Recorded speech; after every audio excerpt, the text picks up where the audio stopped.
Hey, what's going on, you guys? Hey, welcome back to another episode with iTrack. Huge shout out to everybody in the chat right now, man. Shout out to everybody from around the globe that is tapping in at this very moment. And if this is your first time here, what we like to do is take a look at the most interesting and creepy videos from all around the internet. If you haven't already, go ahead and smash that like button for me.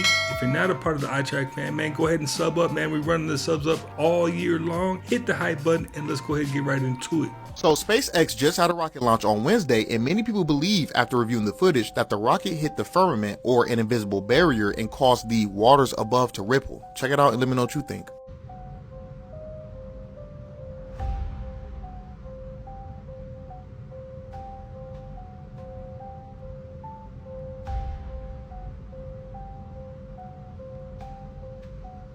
Now, Elon put a whole lot of cameras on those Teslas. You'd think right about now he would put one or two on one of those rockets so we could see exactly what's going on. Watch this.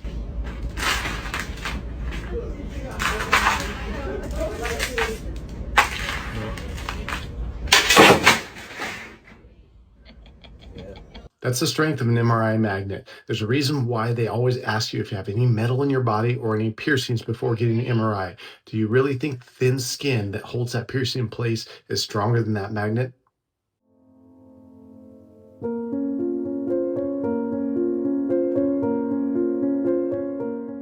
Hey, at $7 a gallon for gas, you are making life decisions at that point. Really extroverted people are shown to have the lowest IQs, and ambiverts, meaning people who are half introvert, half extroverts, are actually the smartest. See an object floating around in the sky here, a very oddly shaped object. Can't quite make out what it is. It almost looks like that jellyfish shape that you see in some UFOs, and an object just disappears into thin air instantaneously. Now here's an image stabilized shake reduction version where the X and Y axis are stabilized so that it's not as shaky. So you're going to see the object without it shaking around as much. And again, you also, if you look very closely, you're going to faintly see, and then it disappears, but you will faintly see three other orb-shaped objects. So this contrast enhancement in particular that you're about to see, you'll see them. So there are actually three orb-shaped objects in a triangle formation, again, triangle formation, that are hovering around. So there's 1, 2, 3. You can see them right there. They're hovering around. Two of them close in on the object as the third one hovers, and then they all shoot off into the sky at insane speeds. And you can see the blur as they all shoot off into the sky. So here's another contrast enhancement, this time at 50% playback speed. So we're going to see the same clip, but a little slower. So again, three orb-shaped objects, 1, 2, 3, triangle formation. Then you see two of them close in on this object, and then they zip up into the atmosphere at unbelievable speeds. Now here's a negative enhancement played back at 50% speed. This is definitely an interesting way to look at everything. So zooming in, you see the main object, you see the three spheres floating around it, triangle formation. Again, two of them close in, and then they shoot off into the atmosphere. Boom. Absolutely wild. Now there's a few other things they do. Another contrast enhancement, magnified lock on. So now we're magnified. So you see the shape of this object is very, very, very bizarre before they close in on it and it shoots up into the atmosphere. But then there's a few other looks at the object you'll see here. Kind of a slowed down version of it zipping into the atmosphere. You can see the motion blur as it zips up into the atmosphere. Very, very fascinating video. This is one of the more intriguing and fascinating videos that I've seen in a while. I find this video to be very compelling, very authentic. There's no red flags for me that suggest that it could be fake, but I'm no expert. I want to hear from you in the comments down below. What do you think about this video? Do you think that this is an authentic footage of a strange craft being zipped away into the atmosphere by three smaller orb UFOs, or is it simply a CGI fake? Let me know what you think in the comments down below. I'm at the point where I don't dispute that these things exist. I just think the majority of people have no clue who they belong to. But let me know what you think. What I'm about to show you is supposedly the first ever recorded Catholic Vatican-sanctioned exorcism.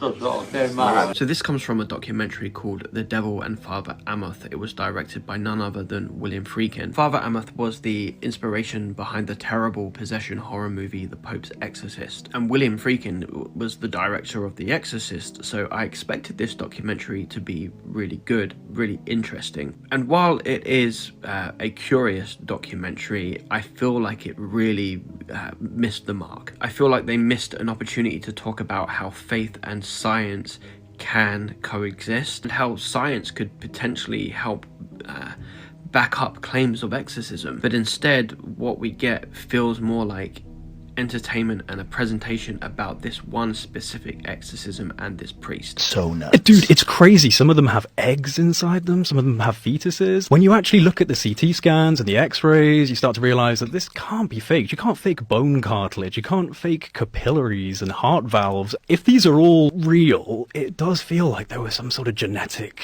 experimentation going on where they're just churning out prototypes of some form. Do you think that's it, or do you think that there used to be another type of primate? Some of them, they're leaning more towards like reptilian. So like the bigger ones seem to be more mammalian, whereas the smaller ones with the eggs are sharing reptilian traits. So it's like there are all these different variations with these different bodies. Well, is this one lineage, or is this just someone kind of like tweaking? All right, well, that one failed. That one's not working. Oh, this one grew wings. It's just weird. So your thought is that these are the products of experiments. So he was saying that the original translation of the area of Nazca from the original language was like the area of experiment and genetic cloning. If you work in film and TV, get ready for a story that's going to make you your pants. I'm out in LA finishing a couple films, and while I'm here, I have a meeting with my accountant. So he has a lot of clients that work in film and TV, and one of them normally works one film a year, 45 days, and then he spends the rest of his year in Bali, which is much more affordable, obviously. But that one film, he's able to work for those 45 days and then go live like a king off in another country. He books his one job a year in tax year 2025. My accountant says, this time it's not 45 days, it's 7 days. His client goes and works the 7 days, and then after 7 days, this production has enough audio and video content recorded that they can generate the entire rest of the movie with AI. They don't need the actors anymore. They don't need the crew anymore. They don't need his work anymore as the sound recordist. So he works for 7 days and that's it. AI is not coming. It's here. And it's going to change the way everyone does everything. It's going to fundamentally upend every aspect of society. And I don't know that we are ready for that. Now it all makes sense. All the unions in Hollywood went on strike about 2-3 years ago because they saw this coming. Now for her to make that mention lets me know all the layoffs that they did do and the mergers that are happening in Hollywood, man, AI hit them first. Did you know that sloths have inverted vision because they spend so much time hanging upside down? So when she's upside down, her world is right side up. So right now, since she's looking at us right side up, we're upside down. And she's really flexible. Day years old, finding out that back in 1996, Selena did a hologram performance after she passed. And it had me thinking, like, if they were doing that back in 1996, Lord knows what they're doing in 2026. And apparently, people were going back and forth back then. Like, is it a hologram? Is it really her? Going crazy. I looked at it, I was like, wow, that is very, very realistic. But yeah. What do y'all think about that? I mean, people were saying the same thing when they did the Tupac hologram, and that looked ultra realistic. So yeah, I can believe it. But we know for a fact that that technology definitely isn't new. I'm guessing you've all seen the videos about how our timelines are messed up. Like how it doesn't make sense in my brain that Oxford University is older than the Aztec Empire. But there's so many more of these weird history overlaps that I want to share with you today. And you already know that if you love the dark and spooky, you'll love the podcast. This one really got me, but Ruby Bridges, the first Black child to attend an all-white school, is still alive, and she's not even 70 years old yet. John Tyler, the 10th president of the United States, had a grandson that died in 2020. Charlie Chaplin and Ludacris, alive at the same time. Harriet Tubman was born in Thomas Jefferson's lifetime and died in Ronald Reagan's lifetime. This one is absolutely the craziest to me, but Betty White was born 7 years before Anne Frank. And T-Rexes were around closer to humans than to stegosauruses. Basically, they were around closer to iPhones than to other dinosaurs. And last but not least, Helen Keller died the year Tony Hawk was born. Ludacris and Charlie Chaplin being alive at the same time threw me off. But definitely not as much as finding out that Betty Wright was born before Anne Frank. That's wild. UPS saves 10 million gallons of gas by only taking right turns. Turns out NYC's been doing that for 75 years. In the 70s, UPS engineers studied their delivery routes and discovered left turns were destroying them. See, left turns meant waiting at red lights, and this burns both gas and time, and is 3 times more likely to cause an accident when crossing traffic or cutting through crosswalks. So UPS banned left turns, and their custom routing software will literally penalize drivers if a right turn isn't taken. But how does it make sense that circling entire city blocks by turning right 3 times just to avoid one left is more efficient? UPS proved it by reducing their left turns to only 10% of the time, which ended up saving them 10 million gallons of fuel every year. But New York City was doing this 25 years before UPS thought they invented it. In 1811, the grid layout was designed, and almost 150 years later, NYC created the one-way street system, where even-numbered cross streets go east and odd-numbered streets go west, while even-numbered avenues go north and odd-numbered avenues go south. So left turns became physically impossible in most cases, or you'd be turning directly into oncoming traffic. And that's why the next time you take an Uber or cab in Manhattan, you'll notice how the driver will almost always go past your destination to circle back with 3 right turns. But then you'll remember how sometimes the longest route is actually the best route. And I've noticed these same one-way streets in downtown San Diego and downtown Los Angeles. I'm pretty sure they're in every major downtown city. But definitely tap in and let me know if they're in yours. So a company just posted a job opening where the only rule is that you can't be human. You literally have to be an AI agent in order to even apply for this job. Revenue Cat posted this $10,000 a month job opening. And before you say that this is a gimmick, the agent actually has to do a take-home assignment. They have to pass a live panel interview. And the job description literally says, do not apply if you require human intervention. So I get what you're thinking. The economy sucks right now. A lot of people are sending hundreds of job applications. They're not able to get a job. So why the heck are we building AI that's going to go take our jobs for us? But that's not the takeaway here. The takeaway is that we should all be building AI agents to go be employed for us, to go make money for us, right? Everyone can build with AI these days, and we are not too far away from everyone being able to build their own AI agent that can go be employed for them. So if you are tinkering in the space, if you're thinking about building some AI agent related business, I highly recommend that you head over to Novi to analyze your business idea today and to get to work, right? Who knows, maybe in like the next few months, we won't have to be employed anymore. We just get our agents to go to work and we can go have more fun. If you haven't noticed the play by now, these AI bots are the new degree. When degrees first were rolled out, if you had yours, you were at the top and considered smart. And then everybody got them and degrees were saturated. The same thing is going to happen with these bots, man. As soon as everybody starts to build them and have them, they'll be saturated, you know? So you definitely have to jump on these trends early. Your blood type affects your personality. The entire country of Japan already knows this. Western science ignored it until recently. In Japan, blood type is as culturally significant as zodiac signs are in the West. Job applications ask for it. Dating profiles list it. Type A's are considered anxious perfectionists. Type B's are creative and selfish. Type O's are confident leaders. Type ABs are unpredictable. Western researchers dismissed it for decades until a study on cortisol reactivity found measurable personality differences across blood types. Type A carriers show 23% higher baseline cortisol than type O carriers. Same bloodline type markers that determine how your immune system functions also influence how your stress response system is calibrated. You've been categorizing yourself by birth month and zodiac sign.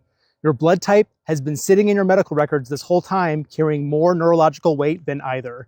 Type A, anxious overachiever. Type O, calm under pressure. Type B, emotional risk taker. Type AB, all of the above at random. The neural reset protocol works with your specific stress profile, regardless of blood type. Now, if you find this to be accurate with your specific blood type, tap in and let me know. Kanye's story is great. Kanye wanted to meet, and so we met. I was very impressed. He was a man of real faith. In fact, we're sitting there talking, turns to one of his bodyguards and says, you know, you should put your faith in Christ. And I'm going, wow, what a brother. All of a sudden, during our conversation, he looks at my watch and he says, hey, Cliff, that's a really nice watch you got there. I said, Kanye, I bought it for $40 at Walmart. A second time, hey, Cliff, that's a really nice watch. A third time, hey, Cliff, you know, I really like your watch. I said, well, here, man, absolutely, if you like it, I can easily go back and get another one at Walmart. I don't even got a watch right now. Pastor gave me a Timex. So I give him my Timex. All of a sudden, he takes off his watch. I actually bought it that day and I gave it away that day. 10 were made in Germany. The guy comes over from Germany and gives him this watch. And Kanye gave me his watch, and I mean, I almost dropped it. It was so heavy. And he had no idea what that watch was. But all of a sudden, one of his handlers drove up and said, you know, Cliff, that watch you could good mortgage with. It's a very expensive watch. I need to take that back to Kanye. Gave it back to him, and I hope he gave it back to Kanye. I don't know if he did. I would have told him, hey, Kanye is a grown man, and he gave me this watch. And you know Kanye definitely wouldn't have been getting that watch back. If you only make decisions that feel safe, your income will stay exactly where it is. It was shown a photographic rendition that involved an actual, what appeared to be some form of an alien creature, typical to the gray aliens that have been referred to popularly in the publications and the press. The creature was encased in sort of a glass coffin-like structure that was being preserved. There was a lot of apparatus, tanks and so forth, probably some form of a cryogenic tank to preserve the body from decay. Major alien encounter has one thing in common. They're humanoid. Forward-facing eyes, hands, bipedal. Statistically, that makes no sense unless they're not extraterrestrial. They're evolutionary. What if aliens aren't from another planet? What if they're from another time? Are aliens us from the future? Will you believe? Let's get into it. Welcome to another episode of Mostly True Alien Stories. Close Encounters of the Third Kind that was made in 1977. Yeah. By none other than Steven Spielberg. Steven Spielberg features the creatures and all that stuff. So all those reports, including Richard Dreyfuss's face being burned, came directly out of Project Blue Book files, the Air Force's own files. Steven Spielberg had cameo appearance of Dr. J. Allen Hynek, who investigated UFO reports in an official capacity for the United States Air Force. And those Close Encounters of the Third Kind that we talked about earlier, that's when the witnesses, claim to see occupants, beings associated with the craft. Those depictions from the witnesses were taken out of the files and right into the movie Close Encounters of the Third Kind. And there you go. So they got all that information, flight characteristics, what the UFOs look like, what the beings look like out of Project Blue Book files. It's absurd. The reason they tell you to stay away from stones, and the reason they tell you that it's all woo-woo and you should not mess with it and whatever else, is because it's reconnecting you. There's memory in stone, just like there's memory in water. So what happens is when you get connected to stones and you get connected to water, you get connected to the earth, you start doing some barefoot grounding, you start paying attention, and all of a sudden you're in a very different world. Because you start to realize that all the people who are telling you it was woo-woo have no idea what even life is, or nature is, or any connection to life itself. And they're like, oh, it's all woo-woo. It's like you're sticking in people. What are you doing? No idea what is even going on. When you start to get into everything related to crystals, you start to see that crystals connect you to nature, which connects you to animals, fish, insects, plants, everything. It connects you to everything around us. This is why no matter where you go on the earth, there's all different types of crystals with different colors and different spectrums and all these things. The earth is, if you want to think about it, like chakras of all the different colors and everything else. There's so much. The earth is like one big gigantic just vortex of chakras and different color spectrums and frequencies and fractals. And this is just a small little piece of it. Does a witch have power? Some people say, no, there's no power to witchcraft. But I would say that's not been our experience. There are some proficient witches who really can strongly influence situations. Where does she get her power? She thinks she's manipulating these spiritual forces. But as Father Gabriel Morth told us, the witches get their power from demons. Some people say, no, I have this innate spiritual power. No, you don't. Witches get their power from demons, whether they know it or not. And so this should be rather frightening to them. They'll say, I'm a witch and I'm controlling the demons. No, you're not. You have no control over demons. They're controlling you and manipulating you whether you know it or not. I want to be very clear about that. You are not able to control demons. You're under their thumb. So the question is, what can witches do? Witches can do anything that demons can do. Now there is a limit to that. Thank God that the Lord limits what witches can do and what demons can do in this life, which is good. Why would God allow this? Well, God allows people to do all sorts of evil things for free will. I mean, He allows us to do bad things, and one of those bad things that people do is they practice witchcraft. It's a very real phenomenon. I'm very concerned about it, and I'd like to warn you all. Anyone who's practicing witchcraft, stop it immediately. You're being manipulated by Satan, and the first person that harmed very seriously is yourself. And he's absolutely right. Practicing witchcraft is akin to practicing Satanism. And the general consensus is nobody's terribly scared of witches. Even in movies, most of the time witches are there for comical relief. Tell me, you say a lot of witchcraft in Africa? I was like, there's more witchcraft in America than anywhere in the world. Really? I'm serious. It's just packaged differently. It's packaged in a way that people have accepted it. People accept white witches. There's no such thing as a good witch. None. All witchcraft is bad. Anybody that is connecting with the devil, whether it's New Age, whether it's witchcraft, whether it's Church of Satan, Scientology, it's all the devil. If you open the door for the enemy to come in through whatever it is that we're doing, the attributes of the devil is to steal, to kill, to destroy homes, families, children, businesses, just everything. And you can see how much our society has gone to a place where it's just so dark and demonic. There are just two forces in the world, God and the devil. Human beings are in the greater balance of power in the universe. Mm-hmm. There's the power of God and there's the power of the devil. Human beings don't have power. We have authority. Let that sink in. Mm-hmm. We don't have power like the devil. We don't have power like God. We have authority. And if we give our authority to God, God intervenes in the world. Mm. If we give our authority to the devil intervenes and messes up our world. So the reason why our world is so crazy is because human beings have failed to give their authority to God.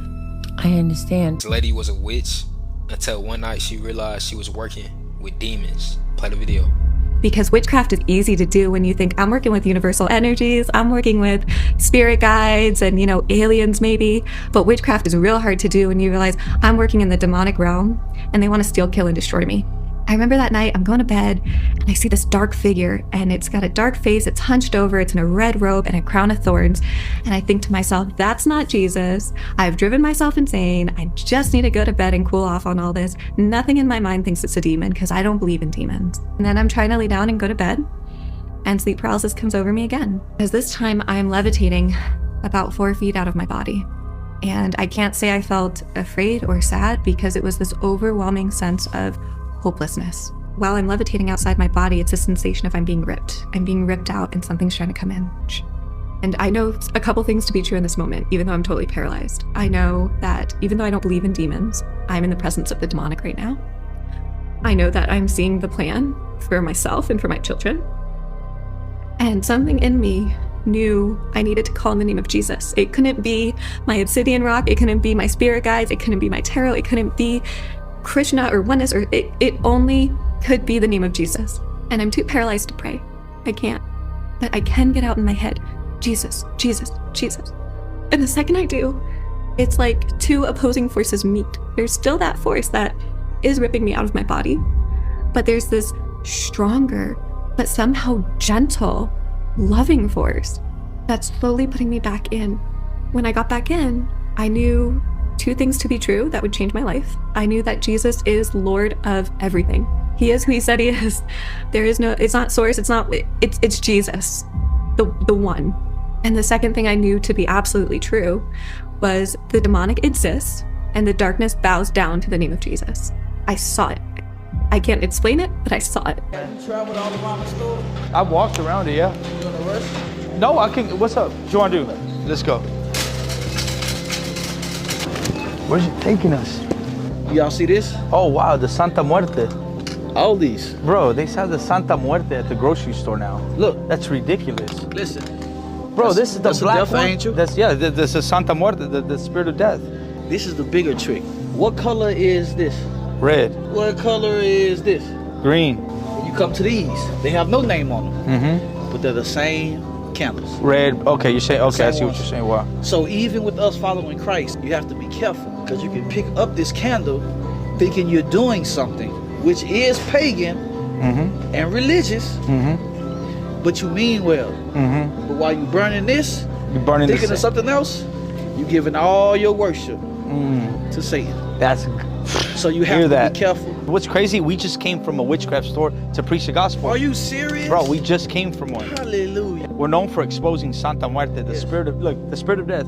Different colors, red, black, right? And they all mean different things. Why? This means vengeance. Like anytime, like let's say somebody got a divorce and they want to get back to that husband or that wife, they'll burn this candle and say, "Get them." Boyfriend too. Boyfriend, all that. Girlfriend, friends. If you're married with your cousin, aunt, uncle. Bro, look at this anything. one. This is insane. This is at a franchise, at a grocery store. They're now selling witchcraft candles. Santa Muerte. And this is why God is exposing it. Millions of views because this thing is trying to spread. Christian Bale famously said, "If you have a problem with me, call me. And if you don't have my number, you don't know me well enough to have a problem with me." That is the mindset that you need to have. Can't stress out about what strangers on the internet think about you. These people don't know you, they don't pay your bills, and they forget about you in less than 24 hours. Here's the thing, people who are actually winning don't sit around hating and judging other people. The ones talking are the ones who are stuck. So if they don't have your number, their opinion should not matter to you. Looks like Christian Bale had that wisdom. So what would happen if we dumped our trash into volcanoes? This sounds like the perfect way to eliminate garbage dumps. Volcanoes are basically giant holes filled with lava, hot enough to melt almost anything. And with over 250 million tons of trash produced each year in the United States alone, it feels like nature has gifted us the ultimate garbage incinerator. Well, first, the moment that truckloads of trash hit the volcano's lava lake, that cold garbage would smash into super hot magma and trigger violent steam explosions, blasting molten rock and toxic gas high into the air. But most volcanoes aren't calm lava pools. Many are explosive stratovolcanoes or even shield volcanoes that are releasing poisonous gases. Getting close enough to dump our trash would be deadly. In order to dump our trash safely, we'd need to find some rare, stable shield volcano, build expensive transport systems to deliver trash, and devise ways to protect the workers from toxic fumes and flying lava. But even if we could pull it off, burning trash without filters means pumping massive amounts of pollution into the air. That and shipping millions of tons of waste would mean a major increase in our carbon footprint. Dumping our trash into volcanoes might sound like the ultimate solution, but instead of solving our garbage problem, it could literally blow up in our faces. You know, it's crazy to me covering conspiracy content, watching the things that do get flagged and then don't get flagged. I could talk about celebrities being cloned or maybe wearing skin suits, but the second I say they may be lizard people, well, that video is going to get flagged pretty much instantly. Just the other day, I just read a couple pages out of a book about lizard people, and now that video is ineligible for recommendation, which I guess technically isn't a strike, but it's definitely not getting pushed to y'all. Which completely interrupted my series I wanted to do called Lizard People Reading Rainbow. And obviously we all know about if I bring up those e-files, that video is definitely going to get flagged, and if it doesn't get flagged, it's not going to get pushed whatsoever. You know, but I can talk about Flat Earth or Tartaria or the Mud Flood all day, and none of those videos are going to have any problems whatsoever. I did a whole video series on this app about how rich people ate all the mythical creatures into extinction. You know what I'm talking about, mermaids, unicorns, everything. They just ate them, that's why we don't see them anymore. You know, I could talk about that more, so probably expect some more videos in the coming weeks about that. You know, and I can talk about Bigfoot on here. I just can't bring up the fact the Mormons think Bigfoot is something else, because you can't make fun of the Mormons on here apparently. I don't know, but thanks for listening to my rant, you guys. I mean, but that goes for any social media platform. There are just some topics you just can't talk about. Definitely won't see the light of day. You weren't listening to Chris Bledsoe right now. Maybe it's about time you tune in, because for 2 decades, this man has predicted this exact war that we are in would happen this year at this time. And spoiler alert, it leads to disclosure and the Great Awakening. This is Chris Bledsoe, and in 2007, he alleges that he was abducted by a UFO, and these beings gave him information about the future. He alleges that the information these beings gave to him was that in this exact year of the year of 2026, there would be an Iran-Israeli conflict, and after this starts, there is a planetary star that will align on the horizon with the Sphinx. And in ancient Sumerian history, this is a very important time. They considered Regulus the sign of renewal, looking inward, not outward, and overall the change of humanity. And Chris was also correct about that. Regulus is set to align with the Sphinx sometime around April of this year. A lot of people like to say it's going to be around Easter. Now, after Chris came to terms with his experience and the knowledge he was given, he directly wrote to the Pentagon in 2012, stating this exact information. 2026, that's the year. And according to him, they became very interested in what he had to say.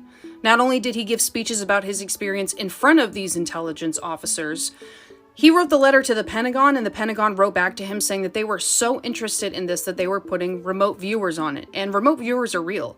There was a CIA project in which they studied psychics looking into the future and the past. There's an entire 12-step program that you can follow to remote view. It's real. They've confirmed it. And it just so happens that the United States government has opened a new section of the Space Force, which inquires about space intelligence, and this just so happens to be their emblem.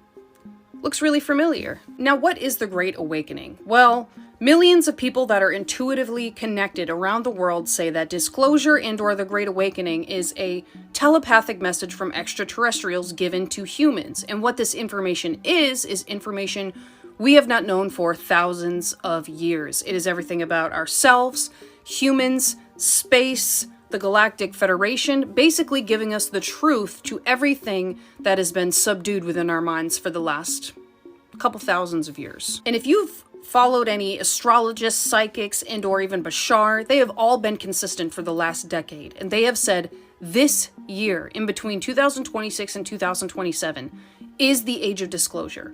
All of them have been consistent on this. And some also refer to this age of disclosure as us gaining Christ consciousness. And no, I'm not saying the big J-man's coming back. I'm saying that Christ and Christ consciousness have always been a mindset. And that this information unleashes that exact mindset on how to properly be a good human, but not only that, giving us all of the information that has been completely wiped out of our culture and humanity itself. And honestly, you can't sit up here in front of me and tell me that you don't feel it. You don't feel humanity changing, you don't feel people's mindsets changing, and you don't feel like you're waiting for something to happen. Because I know you feel it, and I feel it too, and you're not alone. Millions of other people around the world have this feeling. And it's not necessarily bad, but it's mysterious that something is coming. What do you guys think about Chris Bledsoe? I do think it is super interesting that he not only predicted something that is quite unpredictable, i.e. the conflict we are seeing right now, but the fact that Regulus was going to be in that exact placement where he said it was going to be. And that the CIA, which he has known connections to, is very interested in what he saw. Well, I hope the disclosure comes with a lot of answers to all this ignorant stuff that's going on down here on Earth. What in the satanic ritual are we watching here? This is one of these fashion shows that was done quite recently, and it's just filled with satanic symbolism. People lost in materialism. And let me tell you something, nothing material can ever satisfy that void you have in your heart. Only spiritual connection can fulfill that. And you can still worship Jesus, by the way, and be a Satanist. And the reason why I say that is because Satanism is not about who you worship, it's the state of consciousness you operate from. If you place your earthly desires and earthly elements over your spiritual connection, you only spend your thought power, actions, and desires only towards materialism, then that is what a Satanist is, and that's what the pentagram represents, placing your spiritual connection below the earthly elements. And that's why this pentagram is the good pentagram, placing your spiritual connection over your earthly desires. This is just filled with people lost in materialism. And take a look at this guy with money over his eyes, symbolizing he's completely lost in just material things. He only cares about them. Let me remind you that ravens are the last creature you want as your op. They're considered to be one of the smartest animals in the world. I mean, they could solve puzzles, they could use tools, they'll even barter with humans. They're known to steal items and then trade those items for food. Sometimes when they're really hungry, they'll go and contact a pack of wolves and lead those wolves to an animal they could hunt. And when it's all said and done, they'll split the meal. That's a win-win for everybody. Except the food. But anyways, the most important thing is they could remember your face. What they don't remember, however, is what the word forgiveness means. So if you have beef with a raven, they will attack you every chance they get, they'll drop stuff on you, and they'll tell their kids to do the same, who will tell their kids and tell their kids. And the next thing you know, you're in a generational war with ravens for something you did to their grandpa. Don't mess with ravens. Note to self, don't start any beef with ravens. God forgives and ravens don't. Leave that alone. Leave that one alone. Well, you guys, see, that's another one in the books, man. I appreciate you guys for always stopping by and watching and learning with me.